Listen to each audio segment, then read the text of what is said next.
morning. We are going to continue with the exercise 14G. This is about the limit of trigonometric functions. Right? In the previous video, we have completed till question number 12. Now we are going to continue from question number 13. Okay.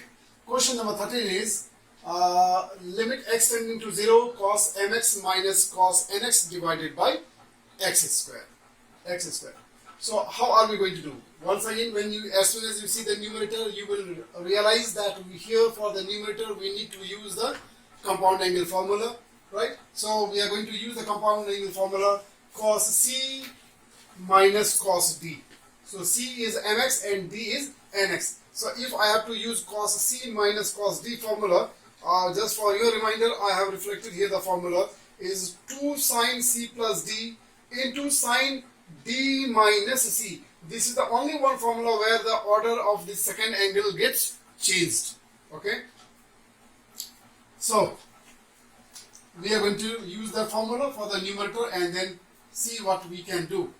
Is equal to limit x tending to 0 2 sine mx plus nx divided by 2. Clear? Using the formula. Into sine nx, because the order is different, d minus c. So nx minus mx divided by 2. Clear? Then denominator is as it is, x square. Is it okay? Now, once again here we have a multiple trigonometrical function. Obviously we cannot use this format, so we will go for this. Now, to go for this, how can we simplify here is, this is limit x tending to 0, right? First of all, these two we will separate. Okay. Now write this one, and then in this part you can see here x is common. So can we take out x common? So this becomes, the first part becomes sine m plus n divided by 2 into x. Clear? Another trigonometric function is sine, and here also we can do the same thing. X can be taken out common. So n minus m divided by 2 x. We just completed the numerator, right?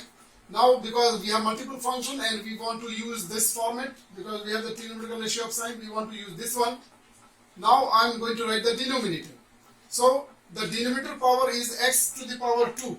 So what we can do is, because we have two trigonometric functions, so one power of x we will put under this function, another power of another x we will put under this function. That means this x square is written in the factored form. This x square can be written as x into x, no? So this is what we have done here. Now if we want to use result number 3 with x here, we need to also have this quantity, and here we need to have this same quantity. Clear? So we are going to introduce in the denominator. Now 2 limit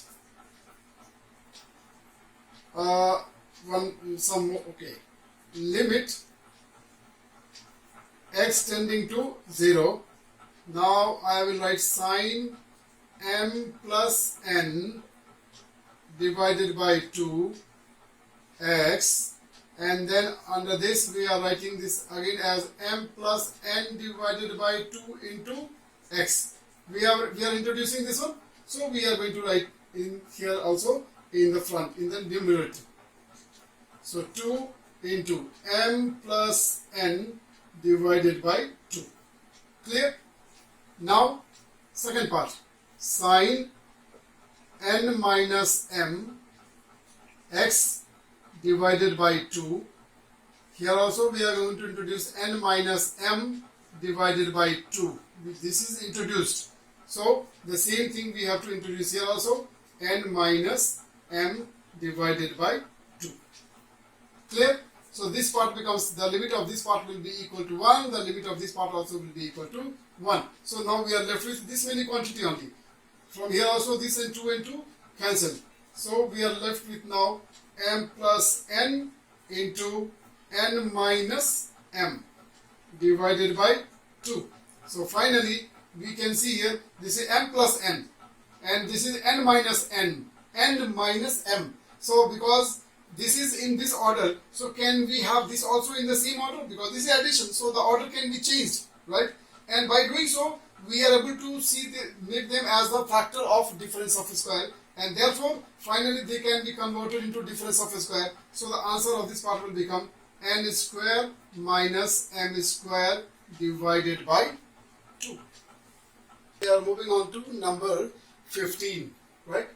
This also is based on compound angle formula. So if such questions can be possible only when you know the compound angle formulas, right? And in the exam, hopefully the formula can be in the question paper. So it is good for you. You will be able to do this question, right? If not, if the formula is missing, because sometimes all the formula, there are so many formula in the book, and then all the formula is not possible to be kept in the question paper. So sometimes you may also have to remember formula. Alright, now the formula that we will use here is limit 1 minus cos 2c is limit x tending to 0. This is 2 sine square x. 2 sine square x. Is this very clear? The value of this 1 minus cos 2x is 2 sine square x. And then down we have is x. Is it okay? Now, if you want to use this formula, because this is sine x whole square. Actually, this is sine x whole square. That means this also has to be in the square form. So if I write this as equal to limit x tending to 0, 2 I can write here separately. Maybe 2, let me write more clear.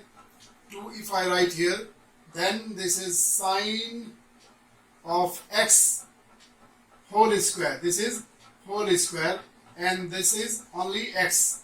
Am I very clear? The degree of this x is different. Am I very clear? So in order to match, what we can do is we will take it inside, and when you take it inside, that means you are introducing one x. You are multiplying this x by itself for one more time. That means you are introducing one x. So 2, and this is limit x tending to 0. This is sine x divided by x, and now if I put whole square, that means this is also squared. That means we have introduced one of the x here. Now this is x square, will be read as x square because of this power. That means we are introducing x in the numerator also. Am I very clear? So this becomes, the value of this part will become equal to 1. So 2 into 2x into 1. Now you are going to take the value of function is simplified. You are going to take the value of x. You are going to take the limit. So when you take the limit, x is tending to 0. So 2 into 0 will be equal to 0. Is question number 19. This is once again based on compound angle formula. Which compound angle formula we will use now we have to see. Here we can't use sine c minus sine d, right? Because of this 3. Because of this 3. Because if this 3 was not there, then maybe probably we could have used that the difference formula, right? But then there is 3, that is why we are not allowed to, we are not in a position to use the difference formula. So we have to go for another alternative formula. Is it okay? So another alternative formula is sine 3x is for sine 3x we have a triple angle formula. Sine 3x. The triple angle formula I will show you is sine 3a is equal to Sine 3a is equal to 3 sine a, 3 sine a minus 4 sine cube a. We are going to use this formula for the second part. We are first of all trying to simplify this. Okay. So for this part we are going to use a triple angle formula. So see how we will use and what we will get. This is limit x tending to 0, 3 sine of x minus sine 3x, we will use the formula 3 sine x, right? Okay, now there is a minus sign. Maybe if you are using the bracket because you are going to write the value of sine 3x and the value of sine 3x is a binomial. So I am using a bracket. Minus 4 sine cube x divided by x cube. Clear? I replaced it with the value, with the triple angle formula value. Now we will open the bracket. Before the bracket there is a minus sign. Inside the signs will change. Limit x tending to 0, 0. This is 3 sine of x. This is minus 3 sine of x. This becomes plus 4 sine cube of x divided by x cube. X cube. Clear? Now this is 3 sine x and this is minus 3 sine x. So these two will cancel. Now what we are left with? 4 sine cube x. And down also we have x cube. We are very fortunate that the degree r is same. Therefore we can have a common degree. 4, first of all we will segregate. Now we'll write limit x tending to 0. So we can write this part and this part together. Now 4 is already taken out. So we can write as sine of x divided by x, and because both are having the same power, therefore we can give a common power. Now this came in the form of result number 3, and the limit of this function will become equal to then 1. Therefore your answer is 4 into 1 is equal to 4. Question number 21, right? Question number 21. This question is not in any of this format and we cannot use any compound angle formula also here. It's not coming in my mind. So what we can do is we will try to solve this question by a different method, right? I will try to see this as a irrational number and then we will try to simplify this question the way we are simplifying the irrational functions, right? So for me, I will consider 1 minus cos x as irrational function. So what do you do in the irrational function? You already know. Let us try to do the same thing. This is limit x tending to 0. This is x square over 1 minus cos x. And then in the case of irrational number, we used to multiply by the same number with a different sign. 1 plus cos x, and this is 1 plus cos x. Am I very clear?